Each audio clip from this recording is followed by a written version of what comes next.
Joining us from her office in Dallas, Texas at the Brain Performance Center and the Brain Performance Institute, Dr. Leigh Richardson. Hi, Leigh. Hi, Jim. And so we're going to be talking today about your upcoming book. And this is a very cool thing. So now we're going to do 3 broadcasts here or interviews on 3 successive Thursdays. This is the first one. Your upcoming book is called Crisis Brains: Unlocking Brain Capital for Smarter Decisions. And and we're basically today going to talk about why people make bad decisions under pressure, right?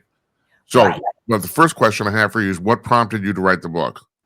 So, Jim, during COVID, the governor came in and he shut down all unnecessary services. And so the Brain Performance Center was shut down for 5 weeks. And when we reopened, my clients came very, very quickly back in. And I worked with a lot of business owners. And the first thing that I noticed when they came back is, gee, they can't make a decision. And when I stopped and thought about it, guess what? Neither could I. Yeah, And I realized what the uncertainty, the complexity of the situation, and the ambiguity, what it did to our decision making process. And I had just completed my PhD, or I was at the stage where I had to write my dissertation. And I thought, wow, what a great study to stop and to look at the lived experience of organizational leaders in the decision making process in a crisis. And I had such unusual participants that, you can't go. I thought, oh, I'll just go out and invite the people I want. And it doesn't work like that. You can post it and whoever responds. But the diversity, I had a 5-star general in the Army, and it was a female. That just was such a delight.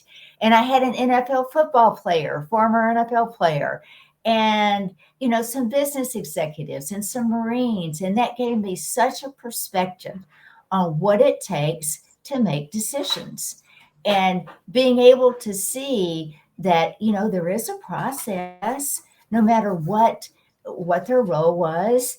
The process moved differently. And one of my it's so interesting because one of my favorite stories comes from my NFL football player. And he was a former player. He's a business executive now. But he's like, he really believed the most important thing to decision making was being able to pivot. And he said, think about it, Leigh, as a player.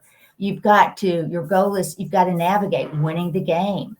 You've got to think about upholding the team's reputation. And you've got to satisfy those sponsors. And you've got to meet the fans' expectations. He said, particularly in a worldwide championship game, the pressure just intensifies. And, there's the competition on the field is top notch. And you've got millions of viewers out there watching you. And you're thinking about, the fans are they're anticipating the win. And your teammates they have their hopes up for the win. And that the sponsors, their interest level is very high. And to be able to be the quarterback, to stand on the field, to assess the situation rapidly, to anticipate the outcome, to make split second decisions. Because on the sideline, you've got your coach, and in the stands, you've got the fans, and on the field, you've got your teammates. Who's it going to throw it to? Where's it going to go? So, that really does require a mental readiness to be able to accept and be adaptable and agile and pivot when you need to. And that story changed my whole perception of decision making. Leigh, I'm kind of getting ahead of myself here, but that just prompted this question. What is it about people? Why can't people keep the noise out? Because you're right. You have a very high pressure situation here. And I know I'm getting ahead of ourselves, but still, you just alluded to it. So that's the reason I'm getting to this. You got people watching the stands, millions of people on TV. You got another team, all that sort of stuff. And it's the same in pretty much any high leadership position. Why do people have such a hard time keeping all the noise out? Well, it's because what's going on in their brain, Jim. Our brain is, it's the way our brain is wired. And anytime your brain encounters a change, there's a complex neurological response going on. And it's different parts of the brains, and it's the neurotransmitters, and it's the survival mechanisms. And the challenge of adapting to change, being able to pivot, as my NFL guy says, it's rooted in our evolutionary wiring and the way that our brain processes uncertainty. Different parts of the brain. So how does a leader, or actually anybody, let's just say, even the dear viewer watching this right now, how does it differ in an actual crisis? Is it just more pressure, or what is it? Is there's a switch turn that changes the whole thing? How does it work? Well, for some people, just a change in what question you asked me, or what I'm being told to do something next, and a change in that. I wasn't expecting that. And the brain seeks predictability. We've got the amygdala, and that deals with fear. And anytime we're faced with uncertainty, that represents a threat. So the amygdala kicks in. Oh, I don't know what to do. I don't know what to do. And because it's looking for that predictability, it's looking for a clear prediction of success. So, And it's just getting it. Lee, what is the amygdala? What is it? Is it a gland, or what is it? No, it's a part of the brain. It's down in the limbic system of the brain. And it's the part that really does control our fear. It controls, it's in the prefrontal cortex. And there's a lot going on there. But it really it controls our rational thinking. And anytime you throw change into the mixture, hurry up, Jim, make a decision. I need to know right now what to do. Well, you just created an amygdala hijack, and your rational thinking just kind of went right out the window. And the amygdala is the brain's emotional center. I'm not And trying to be funny here, but is there any control for irrational thinking? Is there? I don't know. well, You're the doctor, man. well, we like to think so, and we like to think that if we can, and I think there is, if you can go through the stages of decision making, and who has the time to do this? But if you can stop and identify the problem and look at the opportunities and look at the barriers. Okay, what's standing in my way? And then identify what are the variables in the decision making process? What are possible alternatives? Then you take the time to evaluate each one of those and select the optimal one.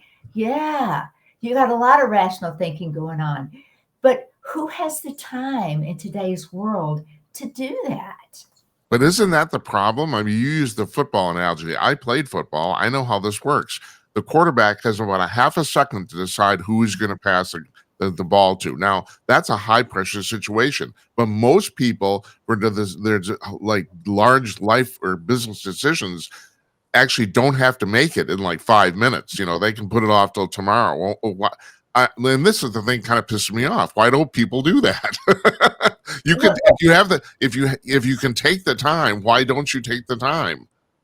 Well, and I picked that example of a football player for a couple of reasons. And one is because it's immediate.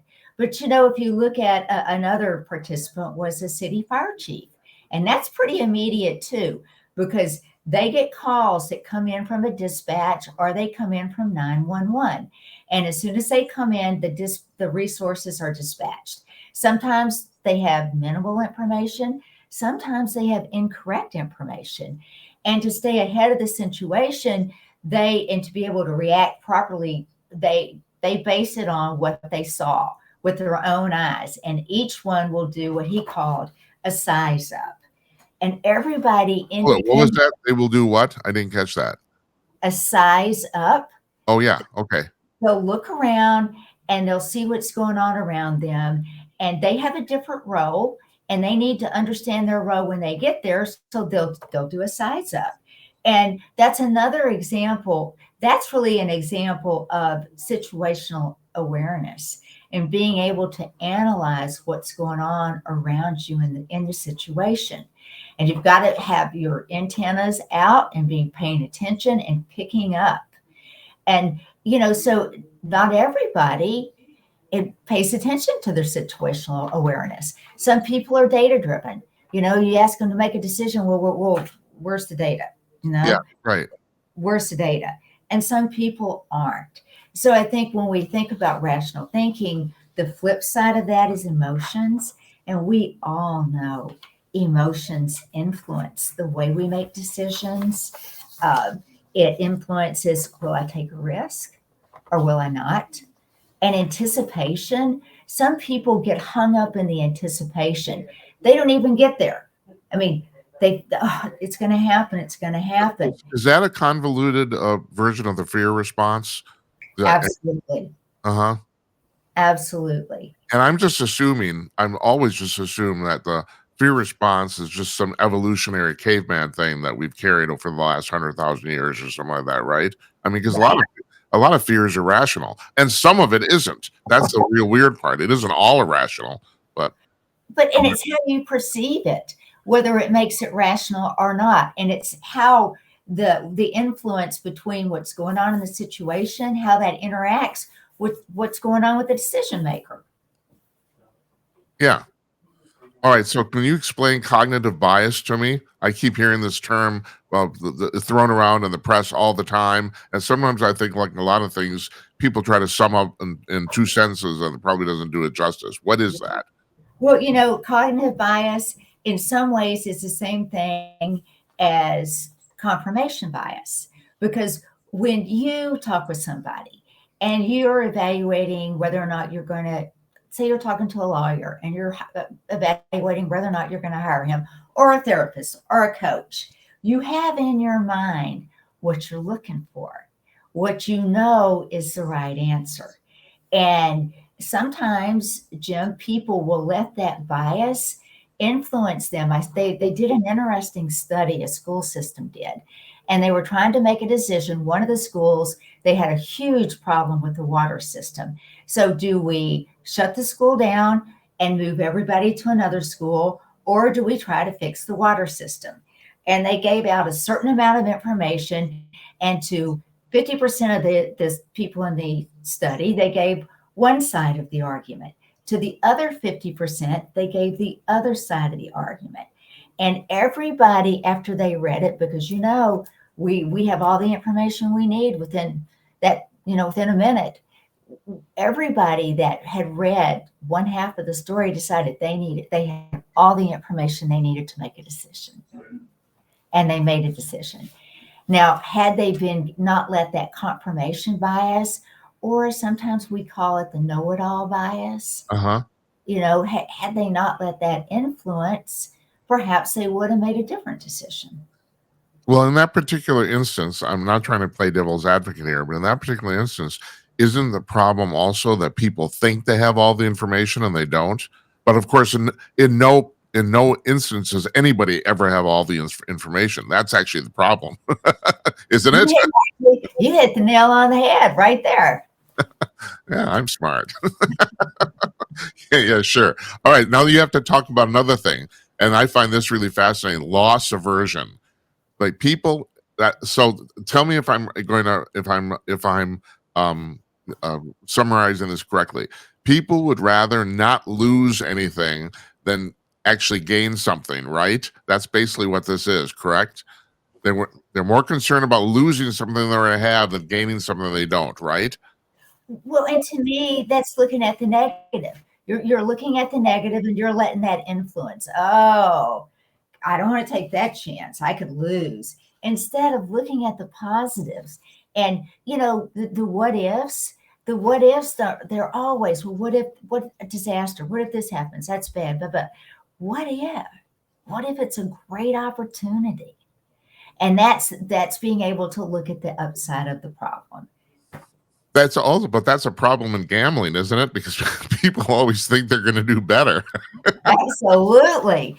And that ties into what's going on in the brain. And that's anytime that we do something we like.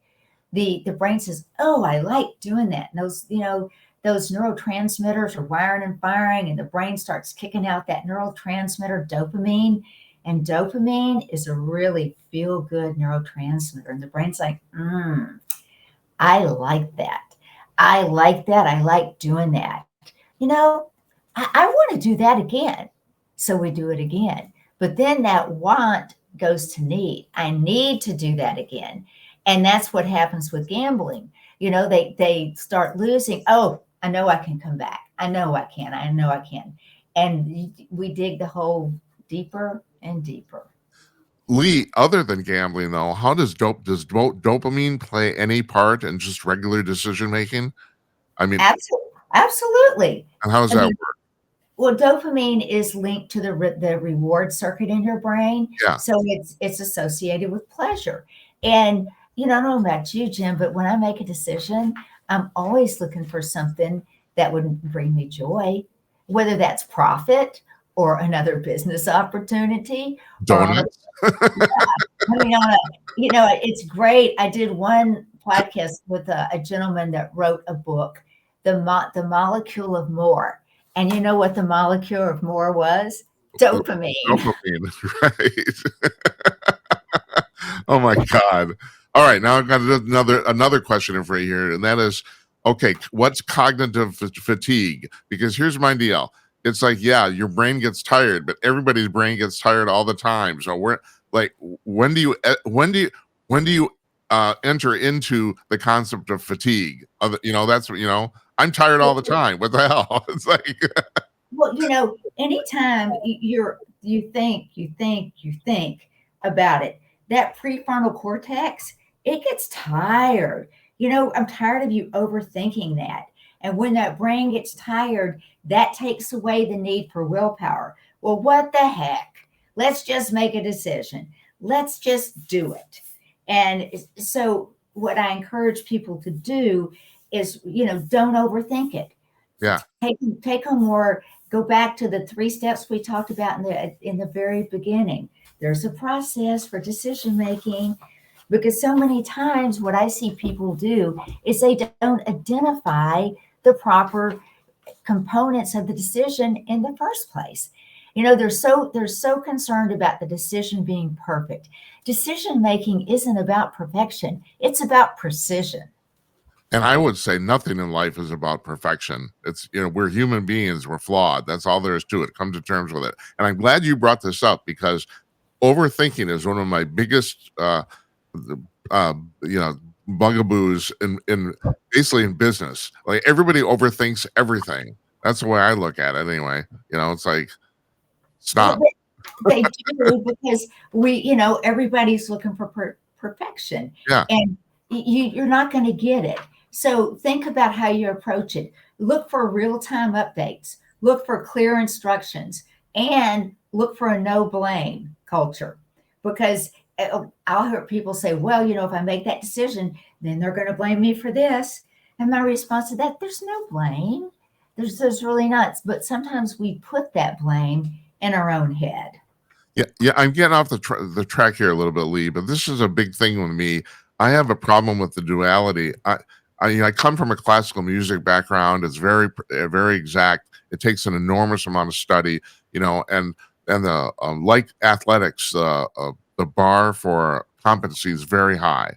And so the thing is, on the one hand, you're right. I want a no brain culture. I want to be part of one, and I want to create it. On the other hand, when people screw up, you kind of, especially repeatedly, you have to point it out. And I have a problem with the duopoly of this. It's like, how do you deal with that? Well, you're right. You do have to point it out, but it's how you point it out. It's not, hey, stupid.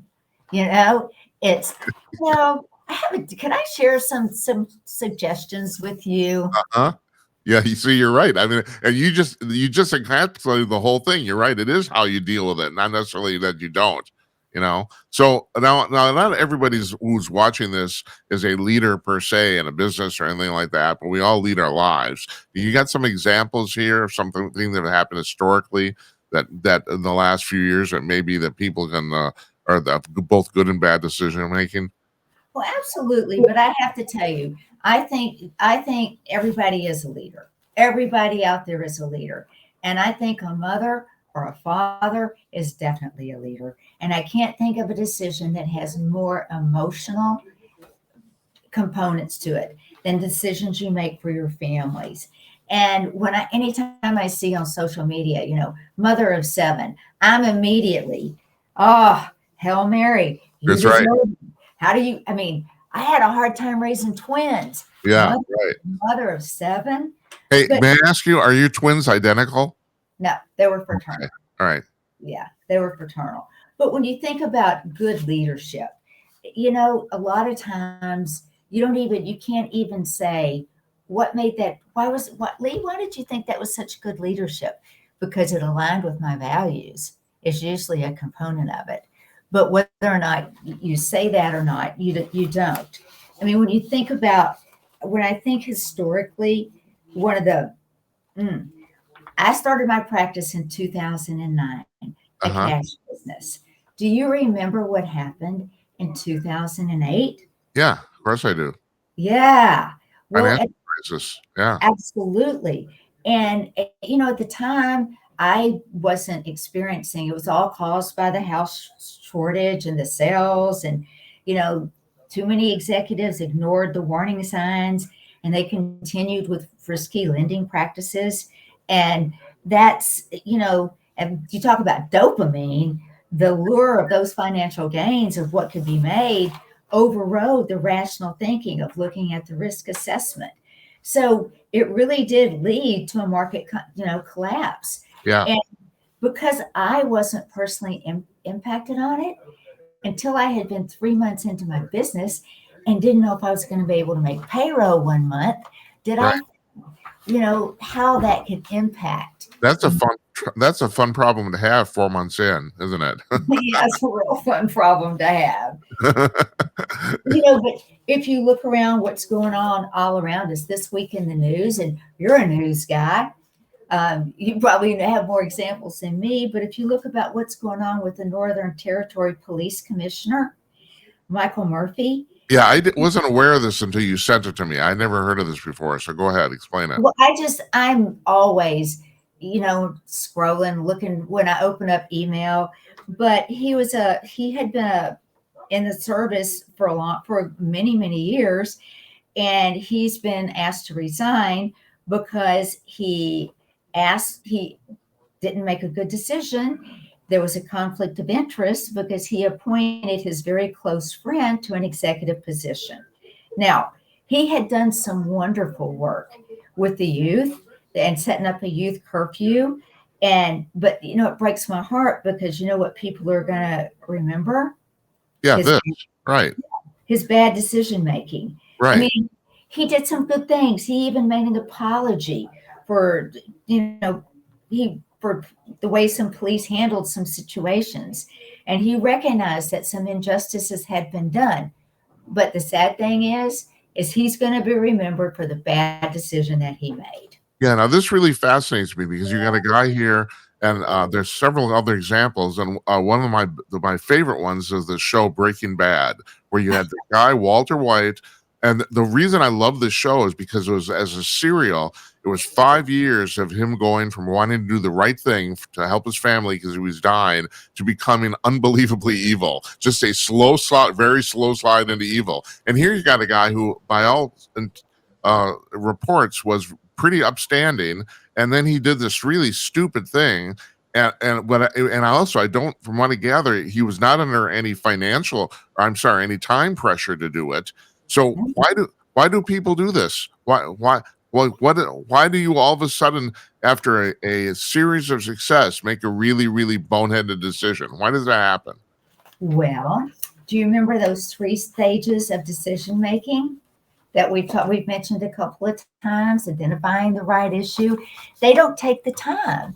It's the world that we live in. We think that we have to respond instantaneously, Yeah. and many times we don't, and we'll let Most our emotions I go would say by. most of the time we don't. Most of the time pressure is really artificially created. Most of it is not real. I think anyway. I agree. And we let our emotions override our logical thinking. And that individual could have been a really good fit for the role. But and had perhaps, let's just explore that, the proper amount of time and research been put into that decision and that information shared in educating the public, perhaps that decision would have been, it would have been welcome. Yeah. Because if they had thought, well, wow, he didn't just make that decision because he was my friend. Wow, he looked at the relevant information and he explained the background and why this person was capable and why he was a good fit. Then they would think, you know what? He took the right action. But that didn't happen. And did you say he didn't even apologize, or he wouldn't even apologize for it? Is that right? Well, no, he hasn't made an apology, and he's been asked to step down, and he has not, Uh-huh. because he was given an option to you can step down or you'll be terminated. Now, And he in public leadership positions, this gets really complicated because you got a couple things going on here. First of all, you got the thing of optics, and like you said, you can um, address that if you take the time to do it. I mean, it's very true. Like you said, if he explained to the public that this guy was actually, even though he is my friend, he's actually the right choice. It would take some time and some explanation, but you'd completely like negate all this stuff. And then the other thing is, what is the other thing, Leigh? What's wrong with my brain? well, one thing that comes to my mind, and I was probably getting ahead of you, Jim, is there was a book and it written back in 2011, Daniel Kahneman's, and it was Thinking Fast and Slow. Yeah, right. Great book. Yeah. And it talked about there's system one thinking, where that's where you're familiar with your thoughts, and that's where a lot of our decisions get made because it depends upon our gut instinct, and Yeah. we're comfortable there. And I wrote in the book, turn your brain on to get your brain on. Your gut's your second brain. So that's system one thinking. Then you have system two thinking, and that's where you step back, you look at the options, and you see the bigger picture.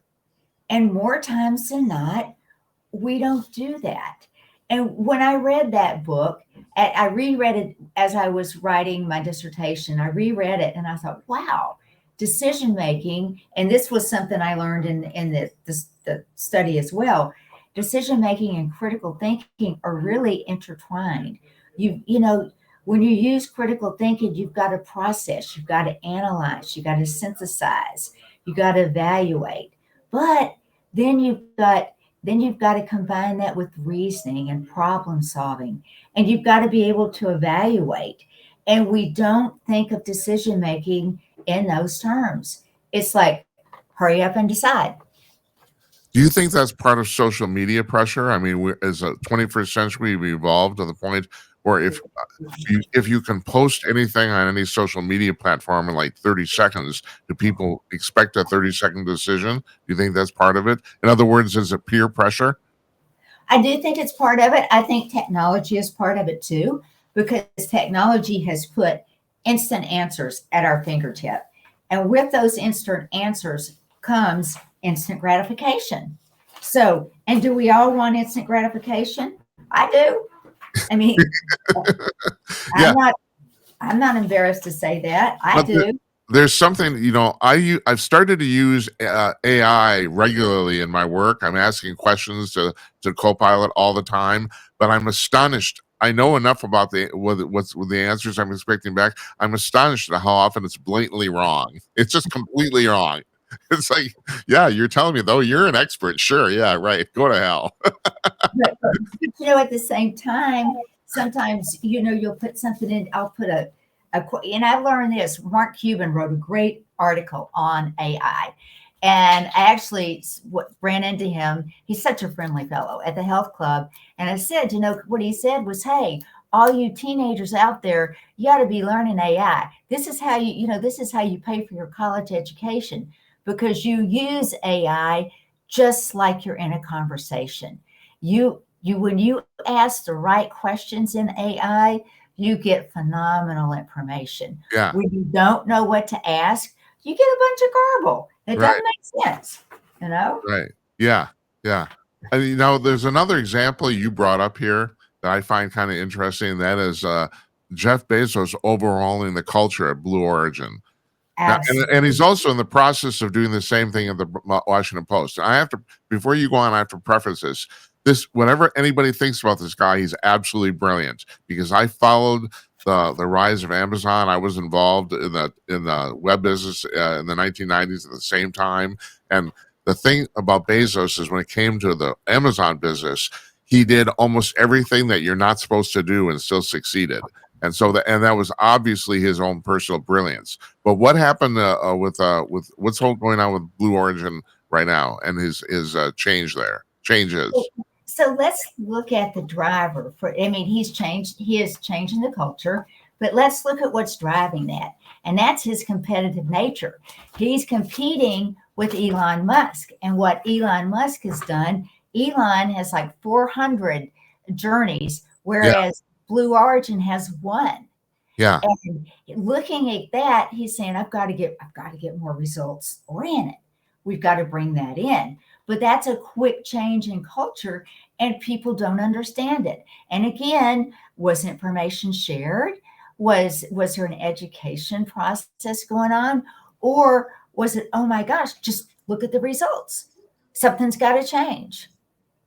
So what do you do? I mean, are you saying that he should explain to the staff why the changes are being made, or like, Well, I think that what I wonder is how it was perceived by the staff.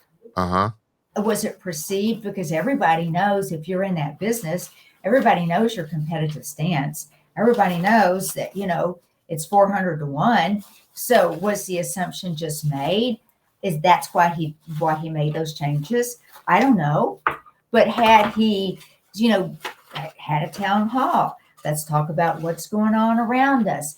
Let's talk about what do you think needs to change to create difference? That there could have been a very different reaction.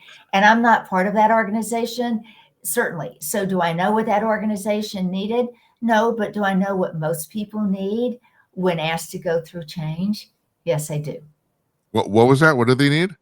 What most people know when they're asked to go through change is they need preparation for that. Uh-huh. They need understanding. Why do I need to change my ways? Just like with daylight savings time, when you tell people the clock's going to change, well, that means I'm going to have to change the time I eat dinner now. Yeah. And we all have that very basic drive for understanding. Well, that's funny you should mention that because the president just said this recently, and he's right about this. He says he doesn't necessarily want to change daylight savings time because it's a 50-50 issue. Half the public likes it and half the public doesn't. And just getting back to this thing with Blue Origin, let's make this more generic. Let's say you're a business leader and you come into a company where the culture just plain sucks. What do you do to change it? I mean, is it better to make changes really quickly and basically rip the Band-Aid off, or what's the best way to deal with that? Well, I think you have to stop and ask yourself, where are your stakeholders and where are they going to give you support? Because if you're going, I mean, and I can make a case, of course, it depends on what's going on in the environment, but sometimes ripping the Band-Aid off can be the most productive, but not if you don't have stakeholder support, not if you don't have understanding in the industry, not if talent is being able to maintain talent is becoming a huge issue, particularly when all these companies are coming back and saying you're going back in the office 5 days a week. Yeah, I think they're going to see a huge pushback on that yeah. because many people believe they can do their job just as effectively from home as not. And that So, That's the interesting thing about that. I've been talking a lot with my business friends about this because it varies from situation to situation. I mean, some people do have a point that there in certain businesses and industries, it does help if you're actually bumping into people literally physically all day long. There's something about it, but sometimes it just doesn't matter. And also sometimes it's a matter just plain stupid control. People want people in the offices, they think they can control them, and that's crap, you know. So it's like I don't know why I brought that up. But the thing is, that's an example where it's different depending on what your industry is. I mean, but I do agree with you. All across the board, people are handling this bad. Well, They're, they are, and Microsoft has been known for what a great culture they have, yeah, and now they're moving towards a performance-driven culture, and they're shifting towards looking at their employees in their future role and how their contribution will play out in the future, not just on past performance, which is traditional. And that's going to influence compensation. And when you influence somebody's pocketbook, the stock they get or the cash awards they get, that's going to be a difficult change. yes, it is. It is. One of the examples you sent me was John F. Kennedy and the Cuban Missile Crisis, and I found that interesting because there's two ways to look at that too. There's also the Bay of Pigs. So Kennedy was a really interesting guy. I mean, I think if he had lived, he would have been gone down in history as one of the truly great presidents. But the thing is, he inherited this invasion of Cuba, which happened only like 2-3 months after he was inaugurated, and they went to the CIA went to Cuba and literally tried to take over the country. For people who don't know about this, and they because they entered through what's called the Bay of Pigs, a naval bay there, and they failed spectacularly. But the real problem is Kennedy refused to send in any air support, and people in the intelligence community hated his guts from there on out. I mean, I don't want to get into conspiracy theory, but there's a lot of people here who think he got killed because of this. And then conversely, like you said, the Cuban Missile Crisis comes along. That's about a year and a half later, and I think he maybe just learned. He kind of was starting to figure stuff out. And seriously, he freaking saved the world. He was the only person in those meetings who didn't want to drop the bomb. He stopped the whole thing. And he also negotiated successfully with Russia to get them to stop too. I mean, it was absolutely brilliant. So what does a guy like that learn in 18 months? I can say he learns quickly. Yeah, he did. Yeah, that's right. That's the thing about the presidency. You got about a year to get up to speed. I mean, almost all presidents do badly their first year. If you look at it, but They do, and that's when you're in that limelight. Every decision you make is reviewed over and over and yes, over. right. And of course you have a team, your team, that's helping you understand how it will be reviewed, but that's a hard job. And No shit. I mean, you talk about the role of communication in decision making, how important that is. I mean, if you don't use simple language, clear, actionable instructions, if you don't give real time updates, that's going to be really hard to execute. And you've got to, on some level, create psychological safety because that strengthens decision making and it fosters trust. And going back to that no blame culture, if people feel psychologically safe, they're willing to collaborate. They really are. And All right, so Leigh, let's define psychological safety. What is it? so what that is the best example is that let's say that you do experience some anxiety every day, and it some days it's not so bad, and some days it can get to be a problem. And you go into work, and you get up and you go, oh, can't go in today. I can't walk in the door. I know I'm going to get the stink eye from my manager.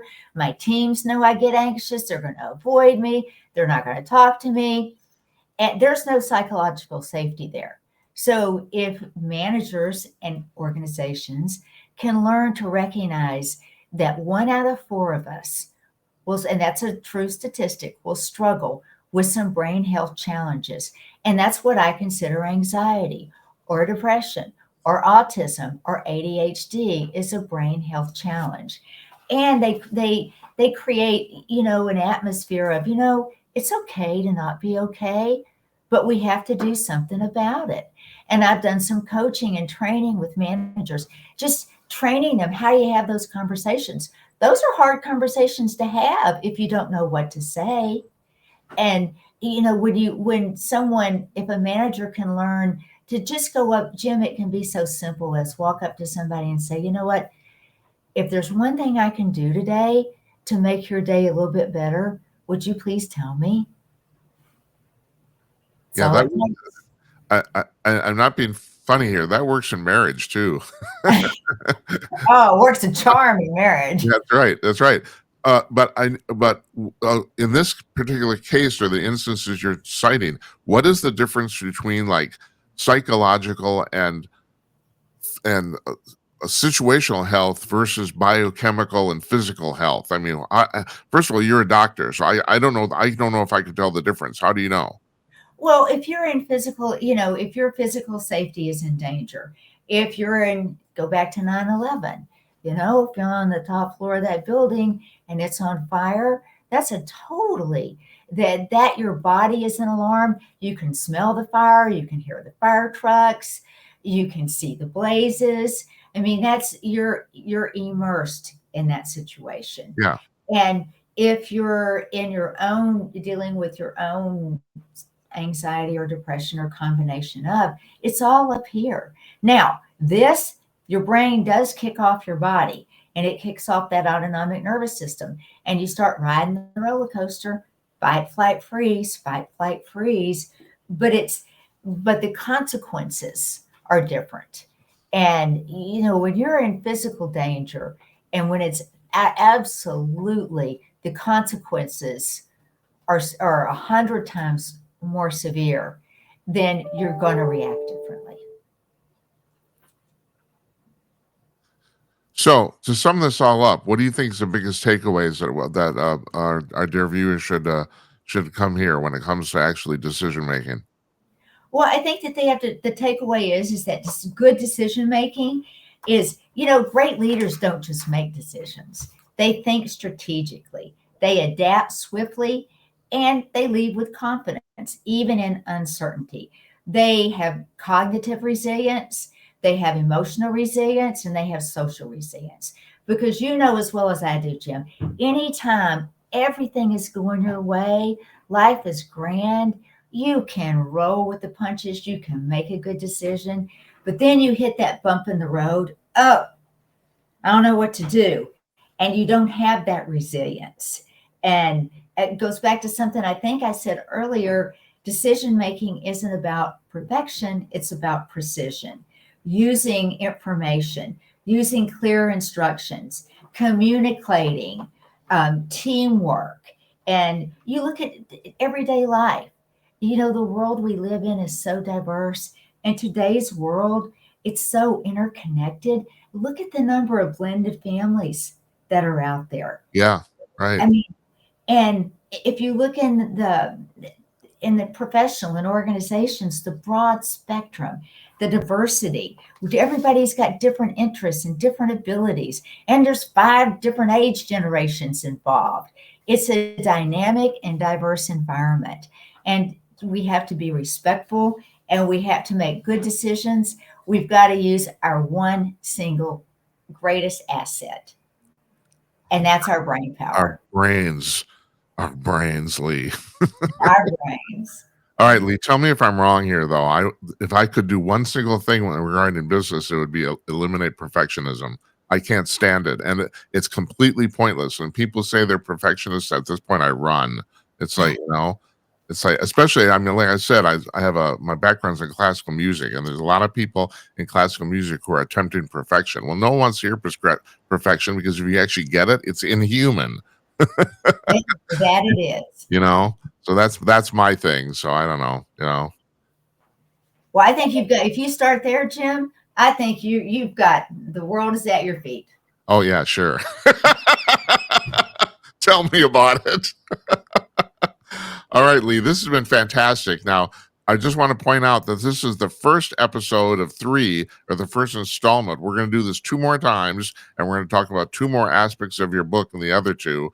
Matter of fact, the second one is we're going to dive deeper into the role of emotional intelligence in high stakes leadership. That'll be interesting, or just any leadership. I mean, like you pointed out, everyone's a leader of something. You're a leader. You're the leader of your own life. So it all applies. So. Absolutely. And I think the Marines, they do a great job of that. That's their motto. Everybody's a leader.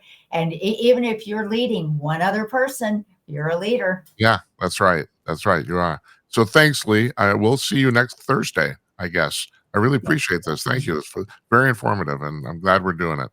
Thank you. Take care, all right? Okay, bye-bye.